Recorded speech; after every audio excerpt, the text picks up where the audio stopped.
Hello दोस्तों, स्वागत है आपका अपने इस यूट्यूब चैनल पे। और आज के अपने इस वीडियो में हमने प्रीवियस क्लास मैथ की थी, उसमें हमने चैप्टर देख लिया था।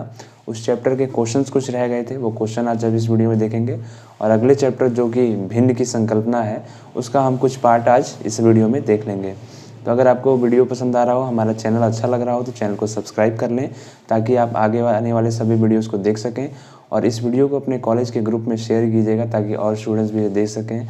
और आपका शेयर करने में थोड़ा भी टाइम नहीं लगेगा, मगर इस वीडियो को बनाने में, एडिट करने में बहुत मेहनत लगती है, इसलिए आप वीडियो को ज़्यादा से ज़्यादा शेयर कीजिएगा, ठीक है। चलिए देखते हैं। पिछली क्लास में हमने बोर्ड मास देख लिया था और बोर्ड मास के एक ये सवाल रह गया था, तो इसे हम करवा देते हैं इस सवाल को। क्योंकि बोर्ड मास के सारा रूल तो हम बता चुके हैं, इसलिए हम डायरेक्ट सवाल देखेंगे। ये सवाल BTC 2016 के पेपर में पूछा भी गया सवाल है, ठीक है। ऐसे ही सवाल पूछे जाते हैं और प्रीवियस ईयर जितने भी सवाल थे हमने पिछले अपनी क्लास में करवा दिए हैं। अगर आपने वो क्लास नहीं देखी है तो डिस्क्रिप्शन में आपको लिंक मिल जाएगा, या आप हमारे चैनल पर जाकर भी देख सकते हैं। ये क्लास 5 है, वो क्लास 4 थी, ठीक है। देखिए कैसे इसको सॉल्व करना है। सबसे पहले मैंने बताया था कि सबसे छोटे कोष्टक को हम सॉल्व कर देंगे। तो इसमें कोई बार कोष्टक तो हमें दिख नहीं रहा है, जैसे कि हम पिछली क्लास में देखे थे। जो बार ब्रैकेट होता है उसको सबसे पहले सॉल्व करते हैं, मगर इसमें हमें कोई बार ब्रैकेट नहीं दिख रहा है। तो इसमें जो सबसे छोटा ब्रैकेट है वो ये वाला ब्रैकेट है, ठीक है। तो सबसे पहले हम इस ब्रैकेट को सॉल्व करेंगे। अपनी बाकी के जितने टर्म्स हैं हम उसे एज इट इज़ लिख देते हैं, क्योंकि अभी हमें इनसे कोई मतलब नहीं है। सबसे पहले हमें ये ब्रैकेट सॉल्व करना है। तो 9 में से हम 6 घटाएंगे, ठीक है, 3 आ जाएगा। इस ब्रैकेट के बाहर कोई साइन नहीं है। जब कोई साइन ना हो तो इसका मतलब ये गुणा का यहाँ पे चिन्ह रहेगा। इसको घटाएंगे तो यहाँ पे 3 आ जाएगा और अपना ये ब्रैकेट हट गया। बचा कौन सा? ये वाला ब्रैकेट। इस ब्रैकेट को बंद कर देते हैं। चलिए आगे सॉल्व कर लेते हैं। अब चूंकि हमारे पास ये ब्रैकेट बचा हुआ है और ये ब्रैकेट है, तो इन दोनों ब्रैकेट में से जो ये करली ब्रैकेट जो दिख रहा है ना, ये बड़ा छोटा ब्रैकेट होता है। सबसे पहले हम इसे सॉल्व करेंगे। अब इस ब्रैकेट में भी हमें 2 टर्म दिख रहे हैं। एक तो हमें यहाँ पे दिख रहा है घटाने का चिन्ह और यहाँ पे गुणा का चिन्ह। तो मैंने बताया था कि बोर्ड मास में सबसे पहले गुणा को सॉल्व किया जाता है। यदि गुणा और घटा एक साथ दिए हों, आप उस वीडियो को देख लीजिएगा ताकि आप उसे पूरा समझ जाएंगे कौन सी टर्म को पहले सॉल्व करना है। तो इसमें हम पहले गुणा को सॉल्व करेंगे। तो इसको एज इट इज हम छोड़ देते हैं। अभी 3 तिया 9 हमारा यहाँ पे आ जाएगा, ठीक है। अब हम क्या करना है, अब ये ब्रैकेट तो हमारा हट गया नहीं, अभी नहीं। अभी कैसे हट गया? अभी तो हमने सिर्फ इसको गुणा किया है, ठीक है। अब ये ब्रैकेट हमारा नहीं हटा है। अभी हम इसे और आगे सॉल्व करेंगे। अब हमें 14 में से 9 घटा देंगे तो हमारा 5 बचेगा, और जब ये 5 हमारा बचेगा तो ये ब्रैकेट हमारा हट जाएगा। क्योंकि हमने अंदर के जितने भी टर्म थे उन्हें सॉल्व कर लिया है, यहाँ पे हमारा ये आ जाएगा। अब हम क्या करेंगे, अब हम इस ब्रैकेट को सॉल्व करेंगे। तो 16 में से 5 घटाएंगे तो क्या आएगा? 11 आएगा, ठीक है। अब 11 से अब हमारा कुछ नहीं बचा है, सिर्फ ये 2 टर्म बचे। तो 11 सिंपली हम इसे भाग कर देंगे और हमारा 11 ही आंसर आ जाएगा, ठीक है। तो इस तरह से इसे सॉल्व करेंगे। हमने किया क्या है, सबसे पहले हमने छोटा ब्रैकेट सॉल्व किया है। तो हमारे यहाँ पे 3 आ गया, 9 में से 6 घटाया। तो उसके बाद हम इस करली ब्रैकेट को सॉल्व करेंगे। तो सबसे उन दोनों, इसमें भी 2 टर्म दी हुई है, एक घटाने की दी हुई है, एक गुणा की दी हुई है। तो सबसे पहले हम गुणा को सॉल्व करते हैं। 3 से 3 को गुणा करेंगे 9 आ जाएगा। उसके बाद 14 में से हम 9 को घटाएंगे 5 आ जाएगा। फिर हम इस ब्रैकेट को सॉल्व करेंगे तो हमारा 11 आ जाएगा, और 11 से हम 121 को भाग देंगे तो हमारा 11 आ जाएगा। इसका आप स्क्रीनशॉट ले लीजिए या फिर अपने कॉपी में इसे नोट कर लीजिए। आप हर चीज़ के नोट्स बनाते चलिए, क्योंकि ये सारे क्वेश्चन बहुत ही इंपॉर्टेंट है। एज इट इज़ ये क्वेश्चन पूछ लिए जाते हैं, एकदम सेम यही क्वेश्चन भी उठा के दे सकता है, या फिर इसके बेस पे खाली यहाँ पे कोई चिन्ह बदल देगा, यहाँ पे संख्याएं बदल देगा और सेम क्वेश्चन दे देगा। इसलिए आप इसे नोट डाउन कर लीजिए। संख्या का बोध जो चैप्टर हम पूरा पढ़ा चुके हैं, तो इसके कुछ क्वेश्चंस हैं। तो चलिए हम बहुविकल्पी क्वेश्चनों को देख लेते हैं। तो सबसे पहला क्वेश्चन है कि शून्य केवल है। इसमें 4 ऑप्शन दिए हैं। पहला है पूर्णांक, दूसरा है अपूर्णांक, तीसरा है परिमेय, या चौथा है अपरिमेय। तो शून्य जो है परिमेय संख्या तो हो नहीं सकती, क्योंकि परिमेय संख्या क्या होती है, जिसे हम p/q की फॉर्म में लिखते हैं। तो शून्य को हम p/q की फॉर्म में लिख नहीं सकते हैं। अपरिमेय भी नहीं होगी, क्योंकि इसे हम इस तरह रूट में नहीं लिख सकते हैं, क्योंकि उसका कोई मान नहीं होगा, इसलिए अपरिमेय भी नहीं होगी। और ये अपूर्णांक भी नहीं होगी। शून्य एक पूर्णांक संख्या है। मैंने आपको बताया था ना कि शून्य जो होता है वो पूर्णांक है। कैसे हैं? मैंने पूर्णांक जब आपको बताया था तो मैंने बताया था कि पूर्णांक हम किस तरह से लिख सकते हैं, 1 2 3 डॉट डॉट डॉट इधर तक, डॉट डॉट डॉट इधर तक, इन्फिनिटी तक। पूर्णांक में शून्य आता है और पूर्णांक जो होते हैं वो धन भी होते हैं और ऋण भी होते हैं। शून्य जो होता है वो ना तो धन पूर्णांक होता है और ना ही ऋण पूर्णांक होता है, मगर शून्य एक पूर्णांक होता है। ठीक है, अपना अगला क्वेश्चन हम देखते हैं। अगला क्वेश्चन है सबसे छोटा पूर्णांक है। तो इसमें दिया हुआ है ऑप्शन, पहला 0, दूसरा है 1, तीसरा है -1 या इनमें से कोई नहीं। तो हम जानते हैं कि सबसे छोटा जो पूर्णांक होता है वो हम ज्ञात ही नहीं कर सकते हैं, तो इसका सही आंसर होगा इनमें से कोई नहीं। क्योंकि अभी मैंने आपको बताया था कि पूर्णांक की परिभाषा अब यहाँ तक ये माइनस में डॉट डॉट डॉट कितना भी आगे तक ये जाती रहेगी और इधर प्लस में भी कितना भी आगे तक जाती रहेगी, तो सबसे छोटा पूर्णांक हम ज्ञात नहीं कर सकते हैं। ठीक है, अब अगला क्वेश्चन दिया है कि शून्य का विपरीत है। तो शून्य का विपरीत कुछ नहीं होता है। ठीक है, तो इसमें एक ऑप्शन दिया है कोई भी नहीं। ठीक है, तो वही ऑप्शन सही होगा कि शून्य का विपरीत होता ही नहीं है। -0 नाम की कोई चीज़ नहीं होती है और शून्य का विपरीत कोई टर्म नहीं होती है। अगला क्वेश्चन दिया है कि क्रमागत 2 पूर्णांकों का अंतर होता है। तो इसमें पहला ऑप्शन दिया है -1, दूसरा 1 दिया है, तीसरा 0 दिया है और चौथा -0 दिया है। तो क्रमागत 2 पूर्णांकों का अंतर जो होता है वो हमेशा 1 होता है। देखिए कैसे, क्रमागत 2 पूर्णांक यानी कि क्रम से हों, पूर्णांक हों और क्रम से हों। जैसे कि 1 दिया है और 2 दिया है, 3 दिया है, 4 दिया है, 5 दिया है, 6 दिया है, यानी कि क्रम से हैं। ठीक है, और कभी भी क्रमागत 2 पूर्णांक होंगे तो उनका अंतर क्या होगा, एक ही होगा। जैसे देखिए 1 2 3 4 5 6 7 8, ये सब पूर्णांक हैं और क्या है, क्रम से हैं। तो अगर हम 1 और 2 का अंतर देखें तो कितने का अंतर मिलेगा, 1 का। 2 और 3 का देखें, 1 का अंतर। 3 और 4 में 1 का अंतर। 4 5 में 1 का अंतर। तो क्रमागत 2 पूर्णांकों में हमेशा 1 का ही अंतर होता है। ठीक है, ये बात आप याद रखिएगा। ये सब पूछे गए क्वेश्चन है और बहुत ही इंपॉर्टेंट क्वेश्चन है। ठीक है, अगला क्वेश्चन है किसी पूर्ण संख्या में से शून्य घटाने पर क्या प्राप्त होता है। तो हम जानते हैं किसी भी पूर्ण संख्या है, जैसे 8 है, 8 में से यदि हम शून्य घटाएंगे तो हमें 8 ही प्राप्त होगा। तो इसका सही आंसर क्या होगा कि वही संख्या, किसी भी पूर्णांक में से यदि हम शून्य घटाते हैं हमें वही संख्या प्राप्त होगी। अगला क्वेश्चन दिया है संख्याओं के गुणा करने पर जो संख्या प्राप्त होती है उसे कहते हैं। तो किसी भी 2 संख्या को यदि हम गुणा करेंगे तो हमें जो प्राप्त होगा उसे हम क्या कहते हैं, गुणनफल। गुणा का फल, जो भी हमें गुणा करने पर फल मिलता है उसे हम गुणनफल कहते हैं। यदि हम 7 और 8 को गुणा करते हैं तो जो भी हमें टर्म मिलेगी उसे हम क्या कहेंगे, गुणनफल कहेंगे। अगला क्वेश्चन है कि यदि 4 को 8 से गुणा किया जाए तो गुणनफल क्या होगा। तो ये तो सिंपल सा क्वेश्चन है, 32 होगा। अगला क्वेश्चन दिया है कि यदि प्रत्येक छात्र को 2 आम दिए जाएं तो 8 आम कितने छात्रों को मिलेंगे। कह रहा है कि यदि प्रत्येक छात्र को 2 आम दिए जाएं, यदि प्रत्येक छात्र को 2 आम दिए जाएं तो 8 आम कितने छात्रों को हम देंगे। हमने 2 दे दिया, फिर से एक छात्र को 2 आम दिए, फिर से 2 दिया, फिर से 2 दिया, 2 4 6 8। तो इसका सही आंसर क्या हो जाएगा, 4 छात्रों को। यदि हम 2-2 आम देते हैं तो 8 आम हम कितने छात्रों में बांट पाएंगे, 4 छात्रों में बांट पाएंगे। ठीक है, अगला क्वेश्चन दिया है कि गुणा के प्रश्न का चिन्ह कब प्रदर्शित करते हैं। तो हम जानते हैं कि गुणा का चिन्ह क्या होता है, इस तरह से हम गुणा के चिन्ह को प्रदर्शित करते हैं। ऐसे भी क्वेश्चन कभी कभार पूछ लिए जाते हैं, तो ये तो सिंपल सा क्वेश्चन है। एक अगला क्वेश्चन दिया हुआ है जो कि बीटीसी 2015 का जो सेकंड टर्म का एग्जाम हुआ था उसमें पूछा गया था। देखिए क्वेश्चन क्या है। बीटीसी फर्स्ट सेमेस्टर में बहुत आपके मुश्किल सवाल नहीं पूछे जाते हैं, अधिकतर आसान सवाल होते हैं। कुछ ही सवाल होते हैं जो मुश्किल होते हैं, उनकी संख्या बहुत ही कम होती है। ठीक है, अधिकतर आसान सवाल ही आते हैं। तो देखिए क्वेश्चन पूछा गया था बीटीसी 2015 का जो एग्ज़ाम हुआ था, क्वेश्चन हमारा था 8/9 प्लस दिया हुआ था और -4/9, ये हमारा क्वेश्चन दिया हुआ था। ठीक है, तो इसमें कन्फ्यूज़न हो जाती है कि ये जो प्लस और ये माइनस की टर्म है इसी में कन्फ्यूज़न हो जाती है। तो कन्फ्यूज़ होने की कोई ज़रूरत नहीं है, जहाँ भी आपको माइनस दिखेगा वहाँ पे समझ जाइए कि माइनस का भी प्लस को रिमूव करेगा ही करेगा।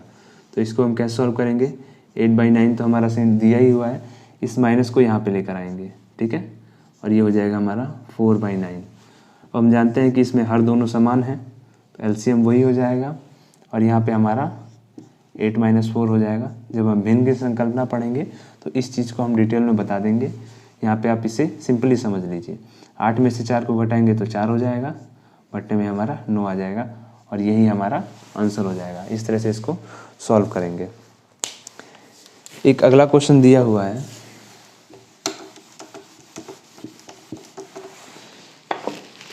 एक क्वेश्चन में a प्लस बी लिखा है और गुणा का निशान है, और एक क्वेश्चन में a माइनस बी लिखा है। क्या होगा? तो हम सिंपली जानते हैं कि इसका आंसर हमारा a square minus B square होगा, क्योंकि एक फार्मूला भी है और इसे हम सॉल्व भी कर सकते हैं, तो इसका आंसर एज इट इज़ यही आएगा।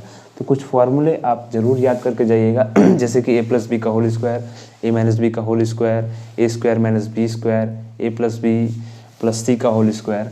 ये सब चीज़ें आप याद करके जाएंगे तो डायरेक्ट क्वेश्चन बहुविकल्पी पूछ ले जाते हैं और आपको बड़े आराम से एक नंबर इसमें मिल जाएगा। ठीक है, अगला एक क्वेश्चन दिया हुआ है कि 3/2 का गुणात्मक प्रतिलोम का मान होगा। तो गुणात्मक प्रतिलोम, इस क्वेश्चन को सॉल्व करने से पहले हम सबसे पहले एक टर्म जो दी होती है गुणात्मक प्रतिलोम, कई बार समझने में बड़ी कन्फ्यूज़न होती है कि ये होता क्या है। गुणात्मक प्रतिलोम क्या होता है? गुणात्मक प्रतिलोम, तो देखिए किसी भी संख्या का, किसी भी परिमेय संख्या का गुणात्मक प्रतिलोम उस संख्या का उल्टा होता है। जैसे मान लीजिए कोई संख्या दी हुई है a, हम कहें कि इसका गुणात्मक प्रतिलोम क्या होगा, तो इसका गुणात्मक प्रतिलोम होगा 1/a। ठीक है, कोई संख्या दी हुई है 2, इसका गुणात्मक प्रतिलोम क्या होगा? 1/2 हो जाएगा। कोई संख्या दी हुई है 5/4, इसका गुणात्मक प्रतिलोम क्या होगा? 4/5 हो जाएगा। तो गुणात्मक प्रतिलोम का ये मतलब होता है कि उस संख्या का उल्टा। ठीक है, आप समझ गए कि गुणात्मक प्रतिलोम का मतलब होता क्या है। तो इसमें पूछा हुआ है कि 3/2 का गुणात्मक प्रतिलोम क्या होगा। 3/2 का गुणात्मक प्रतिलोम क्या होगा? तो सिंपली हो जाएगा 2/3। देखिए क्वेश्चन बहुत आसान देखने में लग रहा है, मगर अगर इस टर्म को आप नहीं समझे रहेंगे तो ये आपका 1 नंबर का क्वेश्चन ऐसे ही चला जाएगा। तो आप इसे नोट डाउन कर लीजिए, नोट में आप लिख लीजिए कि गुणात्मक प्रतिलोम का मतलब क्या होता है। गुणात्मक प्रतिलोम का मतलब किसी परिमेय संख्या का उल्टी संख्या। ठीक है, इसलिए आप इसे लिख लीजिए, तभी आपको ये 1 नंबर क्वेश्चन आराम से दिला देगा ये। ठीक है, अच्छा गुणात्मक प्रतिलोम तो हमने समझ लिया। एक और टर्म हमें देखने को मिलती है योगात्मक प्रतिलोम। अगर हम पढ़ ही रहे हैं तो इसको भी साथ में बता ही देते हैं, क्योंकि इसका कोई अलग से चैप्टर नहीं है। ठीक है, एक छोटी टर्म होती है जो कि हम इसके साथ ही बता देते हैं। योगात्मक प्रतिलोम क्या होता है? योगात्मक प्रतिलोम किसी परिमेय संख्या का योगात्मक प्रतिलोम वही संख्या होती है मगर विपरीत चिन्ह के साथ। जैसे कि यदि हम बात करें a का योगात्मक प्रतिलोम क्या होगा, तो a का योगात्मक प्रतिलोम हो जाएगा -a। ठीक है, हम बात करें 5 का योगात्मक प्रतिलोम क्या होगा, तो -5 हो जाएगा।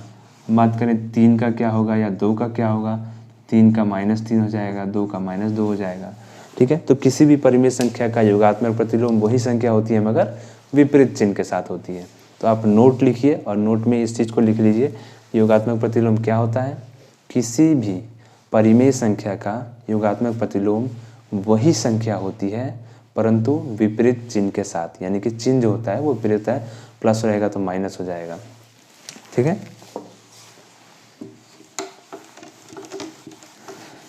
आई होप आप ये समझ गए होंगे कि गुणात्मक प्रतिलोम क्या होता है, योगात्मक प्रतिलोम।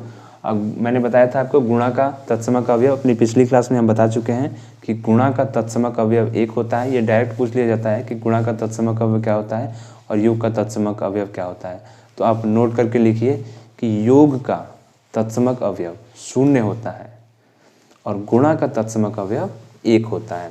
ये डायरेक्ट पूछ लिया जाता है, इसलिए आप इसे याद रखिएगा, नोट कर लीजिए अपनी कॉपी में कि गुणा का जो तत्समक अवयव होता है वो 1 होता है और योग का तत्समक अवयव 0 होता है। ठीक है, अपना अगला क्वेश्चन देख लेते हैं। हम दिया हुआ है a minus b minus 2a, ये क्वेश्चन हमारा दिया हुआ है। तो अभी हमने जब पिछली क्लास देखी थी तो हमने बताया था कि यदि माइनस चिन्ह बाहर है तो अंदर का चिन्ह बदल जाता है। अगर हम ब्रैकेट को ओपन करेंगे तो ये तो -b रहेगा मगर ये इसको प्लस बना देगा। ठीक है, अब +2a है और +a है तो क्या हो जाएगा, 2a और a मिलके क्या हो जाएगा, 3a हो जाएगा। -b हमारा एज इट इज़ रहेगा और यही इसका आंसर हो जाएगा। तो देखा आपने कितना सिंपल क्वेश्चन होता है। ये क्वेश्चन पूछा गया है आपका BTC 2016 का जो पेपर हुआ था उसमें एक क्वेश्चन पूछा गया है। कितना सिंपल क्वेश्चन है, आप इसको याद रखिएगा, ठीक है। ऐसे ही क्वेश्चन अक्सर पूछे जाते हैं। चलिए, तो ये चैप्टर हमारा समाप्त हो गया। अब हम अपना अगला चैप्टर चालू करते हैं जो है भिन्न की संकल्पना तथा गणितीय संक्रियाएं, ठीक है। ये हमारा चैप्टर 3 है, भिन्न की संकल्पना।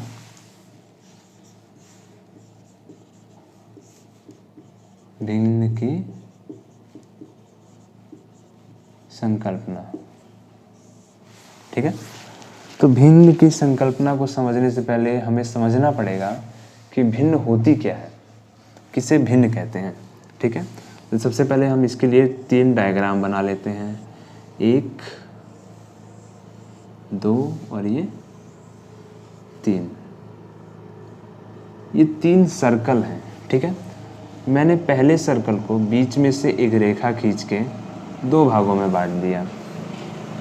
दूसरे सर्कल को मैंने इस तरह से 3 बराबर भागों में बांट दिया और तीसरे सर्कल को मैंने इस तरह से रेखा खींच के 4 बराबर भागों में बांट दिया। यदि हम बात करें अपने फर्स्ट सर्कल की, हम कहते हैं कि ये जो पूरे सर्कल का जो ये वाला पार्ट है, ये पूरे सर्कल का कितना प्रतिशत है, ठीक है, या कितना है, तो हम कहेंगे कि ये इसका आधा है। मान लीजिए यदि एक रोटी है, उस रोटी को हम 2 बराबर भागों में तोड़ दें तो जो एक भाग होगा उसे हम कहेंगे कि ये आधा भाग है और ये दूसरा वाला आधा भाग है। तो ये आधा है और ये आधा है और ये आधा आधा मिलके क्या हो जाएगी, एक रोटी हो जाएगी, ठीक है। यदि हम बात करें इसकी, तो यदि हम कहें कि ये जो पार्ट है ये पूरे सर्कल का कितना भाग है, तो ये हम कहेंगे कि ये पूरे सर्कल का 1/3 है, ये भी 1/3 है, ये भी 1/3 है। क्योंकि यदि हम इसे जोड़ें कि 1/3 + 1/3 + 1/3, तो इसका हमारा एलसीएम हो जाएगा 3। 1 + 1 + 1 = 3/3 और जब हम काटेंगे तो 1, यानी कि ये पूरा सर्कल हमें मिल जाएगा। तो एक का ये अगर पार्ट की बात करें, इस पार्ट की बात करें, तो ये कितना है, 1/3 है, ये भी 1/3 है और ये भी 1/3 है, क्योंकि हमने इसे 3 बराबर भागों में बांटा है। इसे हमने 4 भागों में बांटा है। तो यदि एक पार्ट की बात करें तो ये पूरे सर्कल का कितना भाग है, 1/4 भाग है। ये भी 1/4 हो जाएगा, ये भी 1/4 हो जाएगा और ये भी 1/4 हो जाएगा, क्योंकि चारों को जोड़ने पे हमें फिर से क्या मिलेगा, ये पूरी रोटी मिल जाएगी, ठीक है। तो यही भिन्न होती है, ठीक है। जब हम किसी चीज़ को 2 बराबर भागों में बांटते हैं तो उसे हम भिन्न के रूप में इस तरह से लिखते हैं, ठीक है। तो आप समझ गए होंगे कि भिन्न क्या होती है। चलिए हम इसके आगे बढ़ते हैं। अब भिन्न कई तरह की होती है, ठीक है। तो हम अलग अलग तरह की भिन्न देखेंगे, भिन्न कितने तरह की होती है। तो चलिए फ्रेंड्स, हम देख लेते हैं कि भिन्न कितने प्रकार की होती हैं और वो हम कैसे पहचानेंगे कि कौन सी भिन्न कौन सी है। आपके लिए बहुत इंपॉर्टेंट है, क्योंकि 1 नंबर में डायरेक्ट पूछ लिया जाता है, चाहे भिन्न दे देगा और पूछ लेगा कि ये कौन सी भिन्न है, ठीक है। आइए देखते हैं। सबसे पहले हम बात करते हैं समभिन्न की। क्या होती है समभिन्न, क्या समभिन्न की परिभाषा होती है। तो देखिए, जिस भिन्न में, पहले हम बात कर लेते हैं हर और अंश की। यदि आप समझते हैं तो ठीक है, नहीं समझते हैं तो समझ लीजिए। मान लीजिए कोई भिन्न है 5/2, तो इसमें जो ये होता है नीचे वाला, उसे हम क्या कहते हैं, हर कहते हैं, ठीक है। और जो ऊपर वाली होता है इसे अंश कहते हैं, ठीक है। ये जो हर होता है इसे हम डिनोमिनेटर कहते हैं और ऊपर वाले अंश को हम न्यूमरेटर कहते हैं, ठीक है। अब हमें याद रखने की ज़रूरत ज़्यादा नहीं है, क्योंकि हम इसे पहचान सकते हैं। देखिए कैसे पहचानेंगे। हर को तो आप छोड़ दीजिए, अंश देखिए, अगर किसी इंसान का ये शरीर है, ठीक है, और ये इसका हाथ है, यदि हम इसका हाथ को यहाँ पे रख दें, यहाँ से हटा के, तो हम क्या कह सकते हैं कि जो हाथ है वो इसके शरीर का क्या है, एक अंश है, अंश है ना। तो ये जो नीचे वाली जो हर होता है, इसी का ये, इसको मान लीजिए ये ऊपर वाला क्या है, अंश है इसका एक, ठीक है, इसी का एक टुकड़ा है। इस तरह से आप याद रखते हैं कि नीचे वाला हर होगा, ऊपर वाला इसका अंश होगा, ठीक है। इसी से आप याद रख लीजिए। ये बस एक याद रखने के लिए मैंने ऐसे बताया है आपको, इसका कोई उतना बहुत मतलब नहीं है। ऊपर वाला नीचे वाले का क्या है, अंश है। ठीक है, तो ऊपर वाले को अंश, नीचे वाले को हर कहेंगे। ये समझना बहुत ज़रूरी है, तभी हम समझ पाएंगे। सम भिन्न क्या होती है, जिस भी भिन्न का जो हर होता है वो अंश से बड़ा होता है वह सम भिन्न कहलाती है। ठीक है, जैसे कि देखिए यहाँ पे 7/4, इसमें जो नीचे वाला है वो हर है और ऊपर वाला अंश है। तो हर जो है वो बड़ा है और अंश क्या है, छोटा है। इसमें भी हर बड़ा है, अंश छोटा है, इसमें भी हर बड़ा है और अंश छोटा है।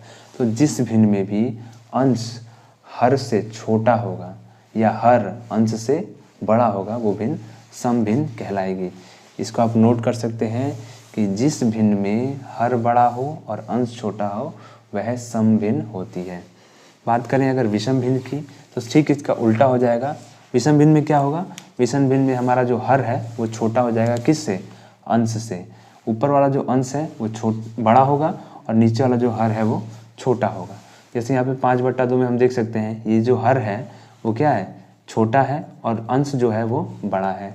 इसमें भी हर छोटा है, अंश बड़ा है। अगले वाले में भी हर छोटा है और अंश बड़ा है। तो इसकी परिभाषा हम क्या दे सकते हैं कि जिस भिन्न का भी हर अंश से छोटा होता है वह भिन्न विषम भिन्न कहलाती है। ठीक है, ये सब एग्जाम्पल नोट करते चलिए और इसकी परिभाषा को भी आप नोट करते चलिए। अगला है मिश्र भिन्न। तो मिश्र भिन्न की परिभाषा हम ऐसे लिख सकते हैं, तो जिस भिन्न के साथ एक पूर्णांक लगा होता है या पूर्णांक जुड़ा होता है उसे हम मिश्र भिन्न कहते हैं। जैसे कि 3 सही, इसे हम 3 सही 1/2 पढ़ते हैं, इसे 4 सही 1/2, ये 11 सही 3/4 है, 20 सही 2/3 है। ये जो आप देख रहे हैं 3 सही 1/2, इसको हम ऐसे भी लिख सकते हैं कि 3 है ये प्लस है 1/2, इसे ही हम 3 सही 1/2 लिखते हैं। इसे हम जब सॉल्व करेंगे तो भी हमारा 3 दूनी 6 1 7/2 ही आएगा, और इसे भी हम ऐसे ही 3 दूनी 6 1 7/2 ही लिखते हैं। ठीक है, ये बात आप समझ गए होंगे कि मिश्र भिन्न क्या होती है। और प्रत्येक मिश्र भिन्न के समतुल्य एक विषम भिन्न होती ही होती है। क्यों होती है, क्योंकि मान लीजिए इसे हम जब सॉल्व करेंगे तो हम इसे क्या लिखते हैं, 3 सही 1/2 को हम लिखेंगे 7/2। 7/2 क्या है, 7/2 में जो हर है वो क्या है, छोटा है, और जो अंश है क्या है, वो बड़ा है। तो क्या ये भिन्न विषम भिन्न नहीं है, क्योंकि विषम भिन्न का भी हर छोटा होता है। और समतुल्य किसी भी मिश्र भिन्न को आप सॉल्व करेंगे तो आपको जो हर है वो छोटा ही मिलेगा और अंश से बड़ा मिलेगा। तो प्रत्येक मिश्र भिन्न एक विषम भिन्न के बराबर होती है, समतुल्य होती है। ठीक है, अब अगला है हमारा सजातीय भिन्न। सजातीय भिन्न में जो हर होता है वो सबका समान रहेगा। तो किसी एक भिन्न को हम सजातीय भिन्न नहीं कह सकते। जब भिन्नों की श्रृंखला होगी और उन भिन्नों की श्रृंखला में सबका हर एक जैसा हो, यानी सजातीय हो, यानी एक जाति का हो, तो उसे हम क्या कहेंगे, सजातीय भिन्न। सजातीय माने स माने समान, जाति यानी जाति माने समान जाति, यानी समान हर वाली जो भिन्नें होती हैं वो सजातीय भिन्न कहलाती हैं। ठीक इसके विपरीत विजातीय भिन्न कैसे कहते हैं, जिसका हर अलग अलग हो। जिस भी भिन्न में, जब जिस भी भिन्न की श्रृंखला में हर जो है वो भिन्न भिन्न होता है उसे हम विजातीय भिन्न कहते हैं। अब इन सब भिन्नों से रिलेटेड कुछ कुछ बातें हैं जो मैं आपको बता देता हूँ, जिसमें पहला है कि जिन भिन्नों में अंश हर से छोटा होता है वो एक से छोटी होती है। देखिए इस बात को, इस कॉन्सेप्ट को आप समझिए अच्छे से। कह रहे हैं कि जिस भी भिन्न में हर जो है वो बड़ा होगा और अंश जो है छोटा होगा वो एक से छोटी होगी। कैसे होगी, मान के चलिए एक भिन्न है यहाँ पे, इसी को ले लेते हैं हम 4/7। इससे पहले का जो टर्म होगा वो क्या होगा, 3/7, 2/7, 1/7। अब इससे बाद का हम टर्म क्या लिखेंगे, 4 है 5/7 लिखेंगे, 6/7 लिखेंगे और 7/7 लिखेंगे। तो हम सम भिन्न में क्या कहते हैं, जिसका हर क्या हो, बड़ा हो और अंश छोटा हो। यदि हर बड़ा होगा और अंश छोटा होगा तो ये भिन्न कभी भी एक से छोटी होगी, क्योंकि जब ये 7/7 यहाँ तक पहुँचेगी तो कटने पे तभी तो 1 आएगा ना। इससे पहले तो ये इससे छोटी है, यानी कि 1 से छोटी है। तो जब तक ये भिन्न यहाँ तक नहीं पहुँचेगी, यानी विषम भिन्न तक नहीं पहुँचेगी, तब तक ये क्या रहेगी, 1 से छोटी रहेगी। इसीलिए कहा जाता है कि प्रत्येक सम भिन्न जो होती है वो 1 से छोटी होती है। ठीक है, तो 1 से कभी भी छोटी ही रहेगी सम भिन्न। और विषम भिन्न जो होती है वो सदैव 1 के बराबर या 1 से बड़ी होती है। देखिए कैसे, जैसे यहाँ पे दिया है 5/2। यदि हम 5/2 को सॉल्व करेंगे तो क्या क्या लिखेंगे, 2 दूनी 4 और हमारा 1 बच जाएगा यहाँ पे। तो ये सदैव 1 से बड़ा ही आएगा या 1 के बराबर आएगा, ठीक है। या तो ये यहाँ पे हम इसको किसी भी मतलब जो विषम भिन्न है उसे 7/7 लिख सकते हैं जिसका 1 आ जाए, या फिर जो भी भिन्न आएगी वो 1 से बड़ी ही आएगी। आप इसमें से किसको भी सॉल्व करेंगे उसका मान 1 से बड़ा ही आएगा, ठीक है। 1 से छोटा नहीं आएगा, 1 से छोटा आएगा तो वो सम भिन्न हो जाएगी। यदि 1 के बराबर या 1 से बड़ा हो तो वो विषम भिन्न होगी, यानी विषम भिन्न सदैव 1 से बड़ी होगी या 1 के बराबर होगी, ठीक है। इन सब बातों को आप समझ चुके होंगे। ये सब चीज़ें आप नोट कर लीजिएगा तभी आपको याद रहेंगी, अन्यथा आप इन चीज़ों को बड़ा जल्दी भूल जाएंगे। इसको स्क्रीनशॉट भी ले लीजिएगा आप, ताकि आपको ये टर्म याद रहे सारे, ठीक है। हमने सारे भिन्नों की बात कर ली, ठीक है। अब हम बात करते हैं समतुल्य भिन्न क्या होती है। देखिए, समतुल्य भिन्न का मतलब होता है ना, जब हम किसी भी भिन्न के अंश और हर में समान पूर्णांक से गुणा करते हैं तो हमें उसके समतुल्य भिन्न मिलती है। जैसे मान के चलिए एक भिन्न दी हुई है 3/2, ठीक है। अब इसके समतुल्य हमें भिन्न ज्ञात करनी है तो हम क्या करेंगे, इसके अंश और हर में सेम टर्म से गुणा कर देंगे। मान लीजिए हमने 2 से गुणा कर दिया, 2 से अंश में और हर में गुणा कर दिया, तो 3 दूनी 6 हो जाएगा और 2 दूनी 4 हो जाएगा। जब हम इसे काटेंगे तो हमें वापस से क्या मिल जाएगा, 3/2 ही मिल जाएगा। जब काटेंगे तो इसे क्या करेंगे, 3 दूनी 6 और 2 दूनी 4, तो फिर से हमें 3/2 मिल जाएगा। ये इसीलिए कहते हैं कि किसी भी भिन्न के समतुल्य भिन्न ज्ञात करने के लिए उसके अंश और हर में हम सेम टर्म से गुणा कर देते हैं। जैसे कि अगर दिया हुआ 1/2, अब 1/2 के समतुल्य भिन्न ज्ञात करनी है तो इसमें हम मान लीजिए 3/3 से गुणा कर देते हैं, या 4/4 से, 5/5 से, 2/2 से, तो क्या आ जाएगा, 3/6 आ जाएगा। जिसे हम काटेंगे अगर तो फिर से हमें 1/2 मिल जाएगा, ठीक है। तो हम कह सकते हैं कि 3/6 है वो 1/2 की क्या है, समतुल्य भिन्न है, यानी उसी के तुल्य है, उसी के समान है, ठीक है। तो आई होप आप ये सब चीज़ों को समझ गए होंगे। हमने इन सब भिन्नों के बारे में बात कर लिया, क्या होती है सम, विषम भिन्न, और भिन्नों के 6 प्रकारों को हमने बहुत अच्छे से देख लिया है। आई होप आपको ये समझ में आया होगा। नहीं समझ में आया होगा तो जो चीज़ ना समझ में आई हो वो आप कमेंट करिएगा, बताइएगा कि ये चीज़ समझ में नहीं आई। अपने अगले वीडियो में, अभी एक चैप्टर कंप्लीट नहीं हुआ है, इसको हम अपने अगले वीडियो में कंप्लीट करेंगे। हम सब भिन्नों का जोड़, घटा, गुणा कैसे होता है ये सब चीज़ें देखेंगे। उसके बाद हम LCM SCF पढ़ेंगे। तो आई होप आपको ये वीडियो पसंद आया होगा। वीडियो पसंद आया तो वीडियो को लाइक कीजिएगा, इसे शेयर कीजिएगा अपने दोस्तों के साथ, ताकि और ज़्यादा हमारे मोटिवेशन मिले। जब आप लाइक और व्यूज़ आते हैं तो बहुत मोटिवेशन मिलता है और अच्छे वीडियोस बनाने का मन करता है। तो ताकि मैं अच्छे वीडियो ऐसे बनाता रहूँ, इसलिए इस वीडियो को शेयर कीजिएगा अपने दोस्तों के साथ, और ऐसे ही इंटरेस्टिंग वीडियो देखने के लिए हमारे चैनल को सब्सक्राइब कीजिएगा। और अगर आपका कोई क्वेरी होगी, कोई आपका सवाल होगा तो आप कमेंट कीजिएगा, कमेंट में बताइएगा कि आप इस चीज़ को पढ़ाइए पहले, ये चीज़ इंपॉर्टेंट है। तो हम साथ साथ वो भी चीज़ देखते रहेंगे, क्योंकि हम कंप्यूटर की क्लास भी साथ साथ सोच रहे हैं शुरू कर दी जाए। मैथ के समतुल्य वो चलती रहेंगी, मैथ के पैरेलल वो भी चलती रहें, ठीक है। तो आप कमेंट करके बताइएगा और इस वीडियो को लाइक शेयर कीजिएगा। Thanks a lot for watching दोस्त।